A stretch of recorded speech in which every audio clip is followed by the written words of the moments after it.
This text explores the importance of maintaining self-awareness during conversations, encouraging a shift from ego-driven interactions to a deeper, more conscious exchange.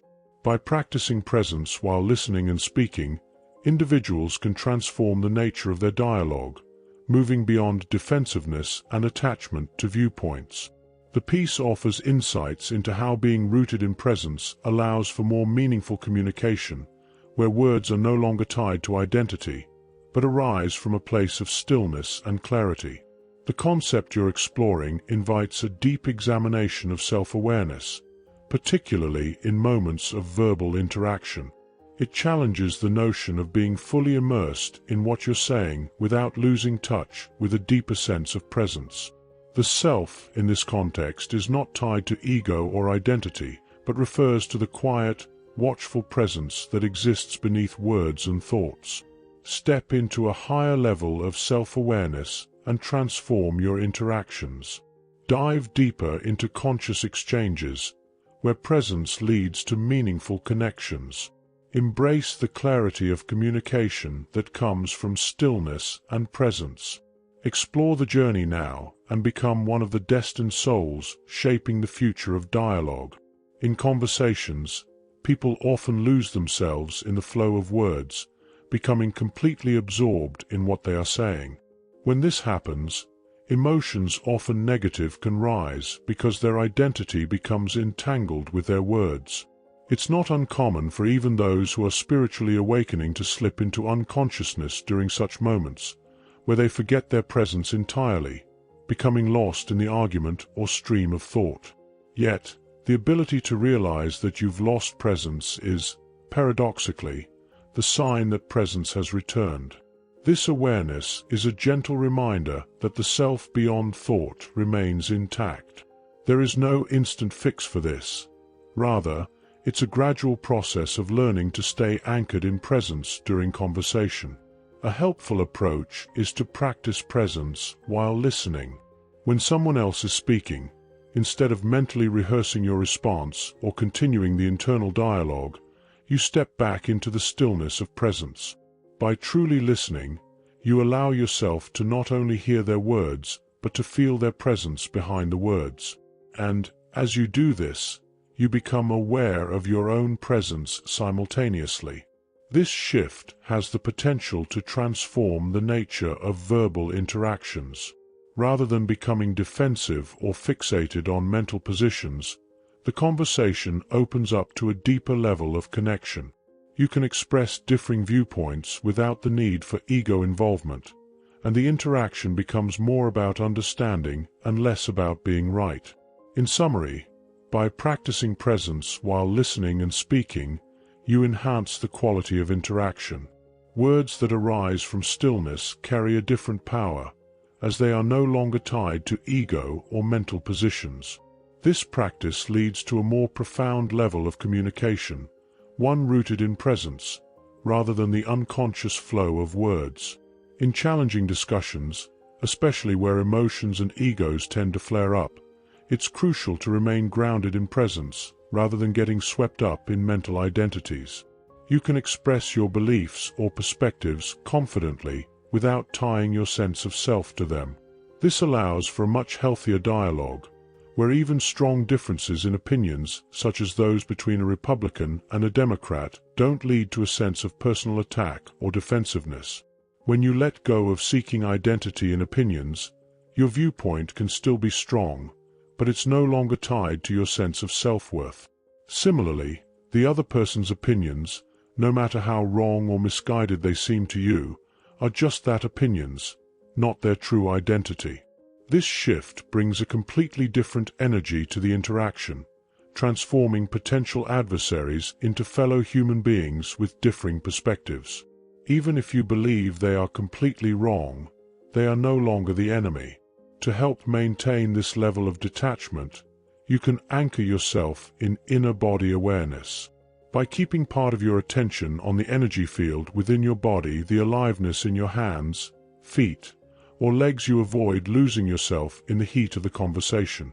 This presence allows you to remain centered, especially in emotionally charged situations like family gatherings or professional discussions, where past experiences or egos may intensify the interaction.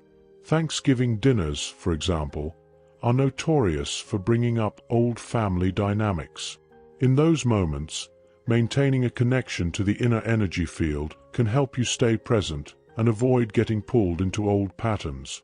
Alongside this, focusing on your breath, being aware of the in-breath and out-breath, can also serve as a grounding technique, particularly while listening to others speak. These small practices of self-awareness, whether through body or breath, can make all the difference in difficult interactions. The more you engage in them, the better you'll become at staying present even when tensions run high. And if you do lose yourself in the flow of conversation, the key is not to worry. You will likely find that the duration of losing yourself shortens with practice, perhaps only a few minutes before you realize and return to presence. So, in summary, the key to maintaining calm during difficult conversations is staying connected to your inner awareness. Whether it's sensing the energy within your body or focusing on your breath, these tools help you remain present. They allow you to listen and speak from a place of centeredness rather than ego, even in the most challenging situations. The practice of staying anchored in presence, particularly in difficult conversations, is not just about maintaining calm, it's about fostering deeper connections. When you manage to keep part of your awareness in the body or with your breath, you become less reactive and more receptive. This shift opens up a space where true listening can happen, and in that space, you might notice that the nature of the interaction begins to change. It's no longer about winning or being right, but about understanding and mutual respect. This doesn't mean that you have to agree with everything the other person says, or that you should suppress your own perspective. Rather, you can express yourself clearly and honestly, while maintaining an inner sense of peace. The key is to recognize that your viewpoint is just one perspective among many. It's valid, but it doesn't define you. Similarly, the other person's opinions don't define them. This realization brings a freedom to the conversation, allowing it to flow more naturally without the weight of ego. Another layer to this practice is recognizing that your inner state influences the energy of the conversation. When you remain present and centered, it creates an energetic ripple that can affect the other person as well. Even if they are highly emotional or defensive, your calm presence can subtly shift the tone of the interaction. This doesn't mean that you're trying to change the other person's mind, but simply that your state of being is contributing to a more harmonious exchange. It's also important to acknowledge that this practice is not about perfection. There will be times when you lose yourself in the heat of the moment, or when the ego slips back in unnoticed.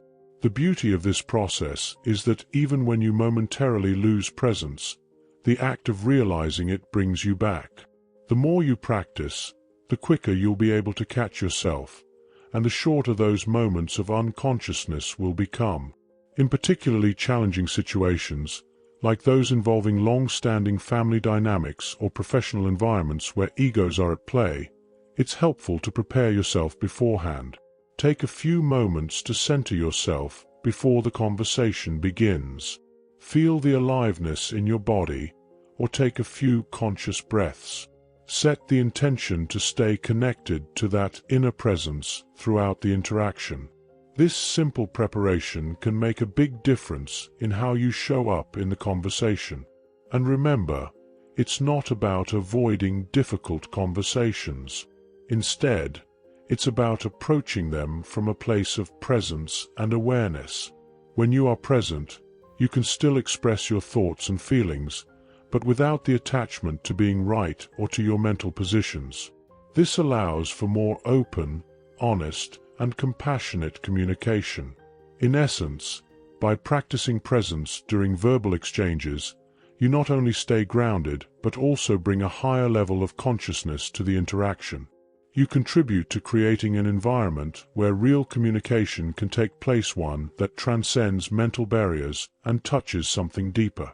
Over time, these practices will become second nature, and you'll find that even in the most difficult conversations, you are able to remain centered, calm, and connected to your true self.